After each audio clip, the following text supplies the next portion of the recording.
ମାଲକାନଗିରି ଜିଲ୍ଲାର ମାଥିଲି ତହସିଲ ଅନ୍ତର୍ଗତ ମୁଣ୍ଡଗୁଡ଼ା ମୌଜାରେ ରେଳ ପ୍ରକଳ୍ପ ପାଇଁ ଜମି ଅଧିଗ୍ରହଣକୁ ନେଇ ସଙ୍ଗୀନ ଅଭିଯୋଗ ସାମ୍ନାକୁ ଆସିଛି। ପୀଡ଼ିତ ପରିବାରର ଅଭିଯୋଗ ଅନୁସାରେ ଜୀବିତ ଥିବା ସୁଭଦ୍ରା ନାୟକଙ୍କୁ ସରକାରୀ ରେକର୍ଡରେ ମୃତ ଦର୍ଶାଯାଇଥିବା ବେଳେ ଉଦ୍ଧବ ଓ ଡମୁଣିଙ୍କ ନାମ ବଂଶଜ ତାଲିକାରୁ ବାଦ୍ ପଡ଼ିଥିବାରୁ ସେମାନେ କ୍ଷତିପୂରଣ ପାଇବାରୁ ବଞ୍ଚିତ ହୋଇଥିବା ଦାବି କରିଛନ୍ତି।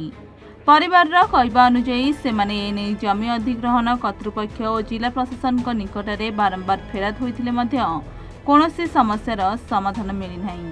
ପରେ ସମାଜସେବୀ ଶରଚନ୍ଦ୍ର ବୁରୁଦାଙ୍କ ସହାୟତାରେ ନ୍ୟାୟ ପାଇଁ ସ୍ୱର ଉଠାଇଛନ୍ତି। ଅଭିଯୋଗରେ ଆହୁରି କୁହାଯାଇଛି ଯେ ବିବାହିତ ହୋଇଥିବା ଦର୍ଶାଇ ପୈତୃକ ସମ୍ପତ୍ତିରେ ଅଧିକାର ନଥିବା କୁହାଯାଇଥିଲା। ଏହାସହ କ୍ଷତିପୂରଣ ଅର୍ଥ କିଛି ବ୍ୟାଙ୍କ ଖାତାରୁ ସ୍ଥାନାନ୍ତର ହୋଇଥିବା ନେଇ ମଧ୍ୟ ପ୍ରଶ୍ନ ଉଠିଛି।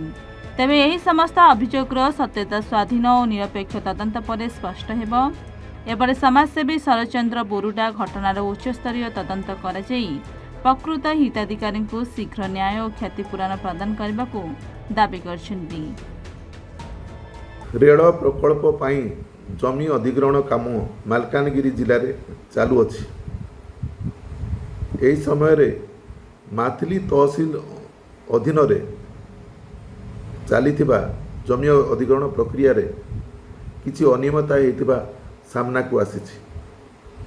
ମୁଣ୍ଡାଗୁଡ଼ା ମାଥିଲି ତହସିଲର ମୁଣ୍ଡାଗୁଡ଼ା ମୌଜାରେ ସୁଭଦ୍ରା ନାୟକଙ୍କୁ ବଞ୍ଚିଥିବା ଅବସ୍ଥାରେ ତାଙ୍କୁ ମୃତ ଘୋଷଣା କରାଯାଇଅଛି ଏବଂ ସେହି ପରିବାରର ଉଦ୍ଧବ ଏବଂ ଡମୁଣିକୁ ମଧ୍ୟ ସେମାନଙ୍କର ବଂଶଜ ଲିଷ୍ଟରେ ଜେନୋଲୋଜିରୁ ବାଦ୍ ଦିଆଯାଇଛି।